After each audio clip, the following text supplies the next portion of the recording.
Hello, everyone, and welcome to the CBSO Spotlight series that we've been having. I'm Wendy Lamberti, and today I'm joined by an extraordinary young artist who will be performing this Saturday at our piano party concert. So please welcome pianist Michael Jia. He is the concerto winner of the 2025 CCC Toronto International Music Festival. So, Michael, it's a great pleasure to have you with us. Thank you so much.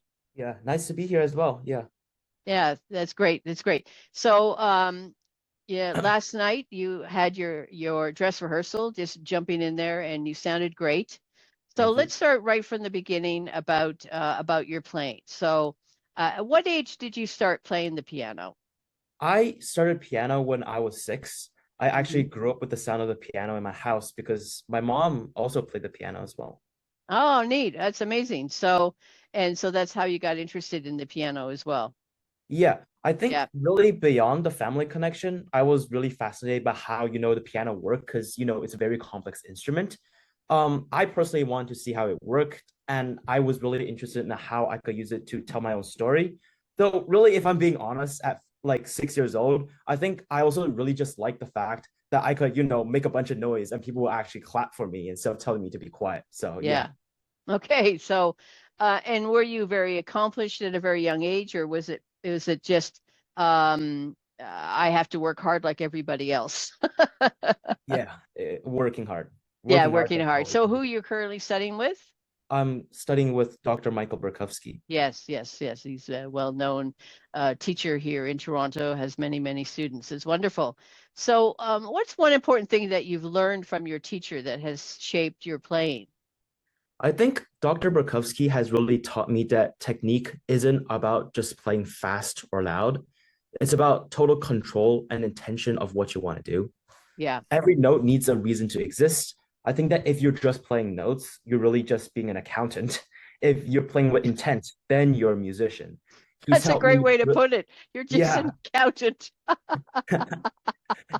Okay, yeah. good. That's exactly what he said in my lessons. I sound Oh, like an really? Oh, yes. that's great. So I Uh, think he really yeah, helped go me ahead. move from just playing a piece to like actually telling a story to the audience, which I've slowly come as I've matured in my playing to like understand that this is really important. Yeah, that's wonderful, wonderful advice. And of course, you don't want to be an accountant. You want to be a musician that Definitely. evokes emotion with the music. So this Saturday, as we mentioned, you're going to be performing the Andante sostenuto from the Piano Concerto Number 2 in G minor, Opus 22 from Camille Saint-Saëns. So, what makes this piece special for you?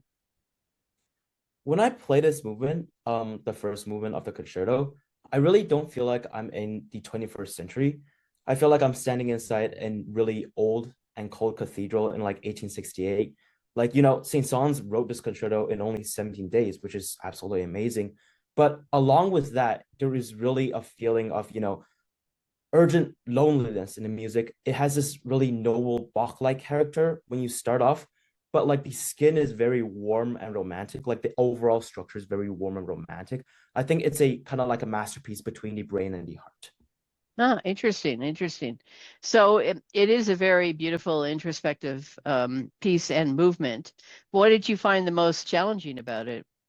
I think it's something that a lot of pianists find challenging, that a lot of people, when they don't really know music or they're not professional pianists, they don't really understand is that, a lot of times the art is really like in the silences between the notes. So I would say the most challenging thing is the silence. I think to play this movement, you have to find a way to make the sound live even after the key is released, as that is quite difficult with the piano. And so you have to be really patient with the instrument and really get to know how the instrument interacts with you and how you should interact with the instrument. Yeah. And as we mentioned, we had your dress rehearsal last night with the orchestra. So on the other side, what's the most exciting part about performing this piece with a full symphony orchestra like the Cathedral Bluffs Symphony Orchestra? For such a large orchestra, it has such a massive and almost like a deep ocean of sound. And I think the piano for me is just like a small boat trying to find its own way. I think that when we play together, I don't really feel like a soloist, which is really something that a lot of soloists feel when they play. It's very amazing that, during this collaboration, we feel like we're one single living thing, trying to reach a place that is, like a lot of people cannot access, but we're trying to open a gateway for a lot of people to enter this, wonderful world of music. I think it's a very scary thing for me, but also a very wonderful feeling. Yeah, yeah. Well, and speaking of inspiration and interpretation, so who is your favorite composer? That's kind of like asking a librarian to pick a favorite book. But if I had to choose, Okay. if Oh, I had well, to I choose, have a favorite. I have a favorite composer, really, who is it? Mahler, Oh, Mahler. You know the Resurrection Symphony, right? It's of absolutely course. amazing. Like the ending part, right? It's amazing. Hmm. Um, I would say that my composer is like very similar to yours, I think. If I had to choose, I would often find myself, returning to my favorite composer, Rachmaninoff. Ah, I think yes. there is this very raw, visceral kind of like sincerity in his music that we don't get from a lot of composers. I Yeah. think that it's like almost like a direct window into the human soul. We really see how he feels.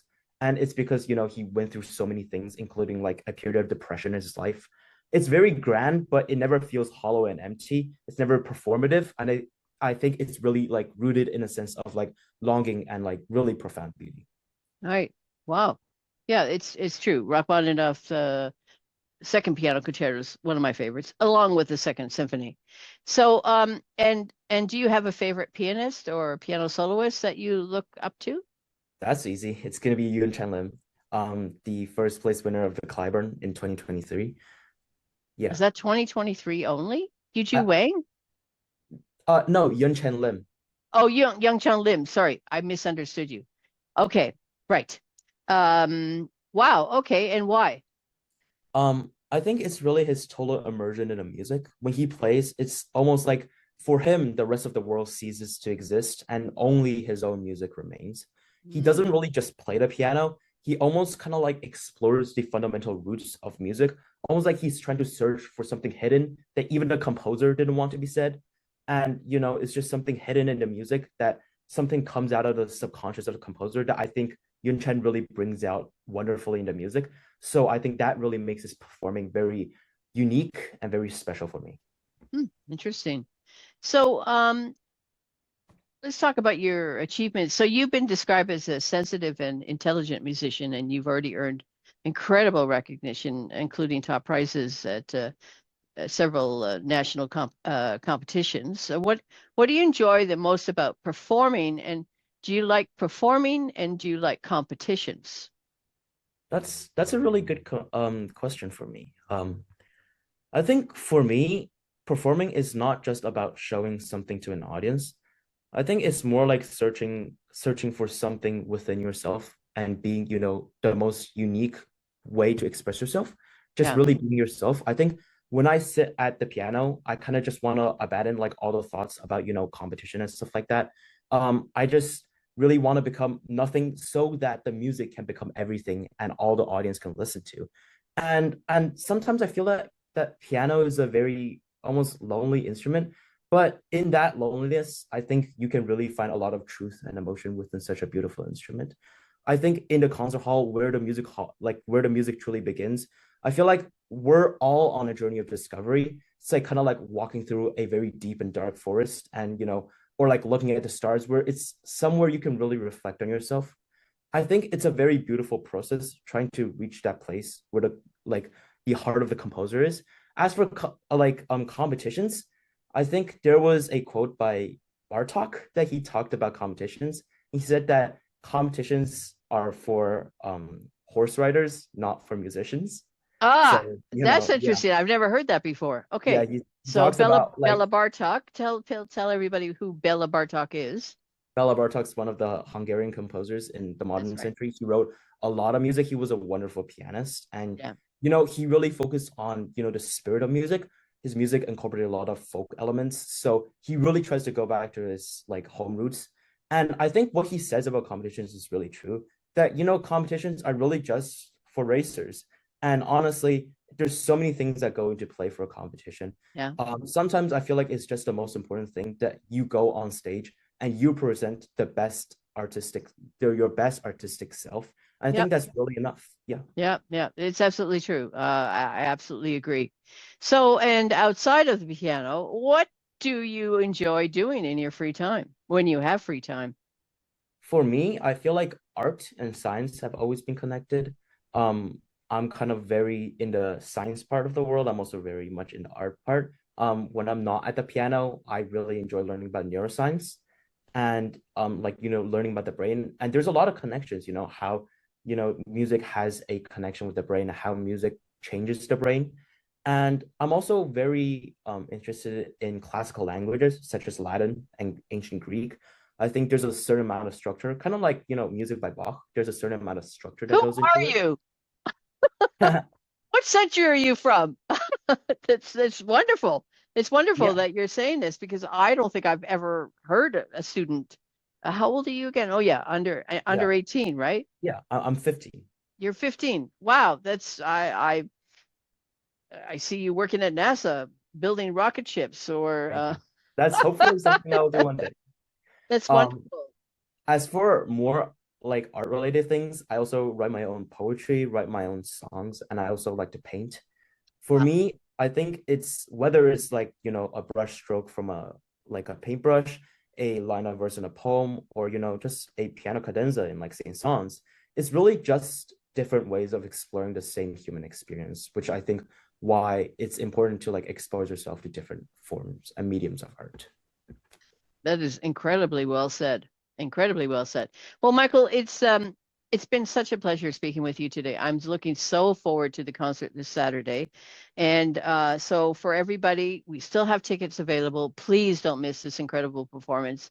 The piano party Saturday, April 18th at 8 p.m. at the PC Ho Theater at Chinese Cultural Center. Tickets start at $25. Kids 12 and under are free. So join us for an inspiring evening that will feature these incredible young soloists with the Cathedral Bluffs Symphony Orchestra. Thanks again, Michael, and we'll see you on Yeah, Saturday. thank you. Yeah, can't wait to Bye-bye. see everyone. Bye bye.